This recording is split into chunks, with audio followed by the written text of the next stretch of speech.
I put up a video a short while ago pointing out that Suella Braverman had given an interview to GB News saying that she stepped down as Home Secretary because she felt she didn't have the confidence of the police, or she felt she couldn't get the police to do what she wanted. That's not true. I made that very clear. She's trying to rewrite her history. And of course, the same group of catfish turn up to insist that I'm persecuting Suella Braverman, that I hate Suella Braverman, that Suella Braverman was quite right in what she said.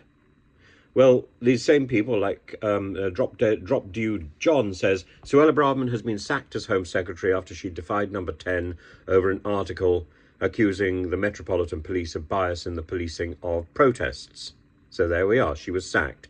This is from the civil service world. Braverman's sacking follows her failure to get approval from Number 10 for an article she published in the Times last week. From Al Jazeera. UK Minister Suella Braverman fired. Here's what we know. Braverman was sacked after she criticised the police for being too lenient towards pro-Palestinian protesters, The Independent. And so it goes on.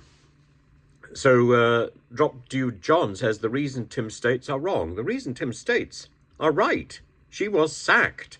And she was sacked because she wrote articles in the newspapers about her criticism of the police. It was not her criticism of the police which got her sacked. It was not her consideration about the police which got her sacked. And it was not the problems with the police that caused her to resign. She was sacked, number one, and she was sacked because she went public without permission. That was why she was sacked. It's called, collective responsibility, and she has none. And at the moment, instead of dealing with her constituency, she is wittering on about her reputation. Her reputation is in tatters and only survives because of people who are such willing acolytes, or indeed some of them may even be Suella Braverman. I'm not convinced that some of the names that pop up here are genuine. As I said at the beginning of this response, I used the term catfishing. I was introduced to that when I was on a television show called The Circle. I didn't know what a catfish was, other than a very large animal that inhabited the bottom of dingy lakes and can sometimes end up on an angler's hook, and can be quite nasty, can actually drag itself out of the water. But it's not the sort of catfish that I think some of these people might well be. So catfish and Russian trolls, well aware of them, and come on, get it right. The reasons I'm stating are correct, and more than that, Suella Braverman did not resign. She was forced into a resignation. She was effectively sacked, and this rewriting of history is the issue. Can we have a definition, says Adam A. Can we have a definition of what constitutes a capable public figure and any reasonable connection to with Suella? Yeah, exactly. My hatred of a decent and capable political figure makes me look like a bitter old lefty. No, come on. Number one, I don't hate Suella Braverman.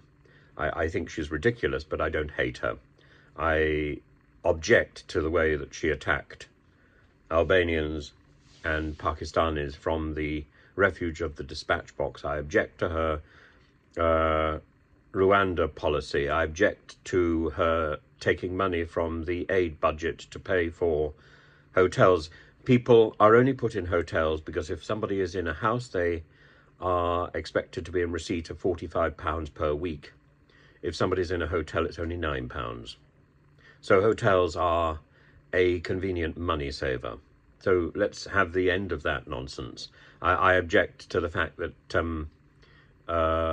she was found guilty of not providing £3 for children and pregnant women. That she is simply the figurehead for the nasty distractions that have gone on in the Conservative Party, that's not necessarily her fault, but she is the figurehead and the one who is fronting that sort of policy.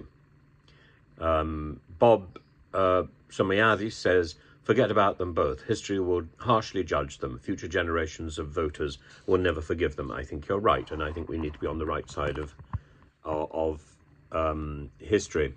Ray Pickle says, perhaps the police should arrest her for inviting hatred. Perhaps they should. And somebody called user M3VL6, and it just goes on, says, spot on. To me, she's simply an agent provocateur. I suspect she hardly believes a word she says. I'm inclined to agree with you. The trouble is she's not very good at that either, lacking in oratory and debating skills. The caliber of some of our elected politicians, it's depressing. Absolutely. And that's the issue.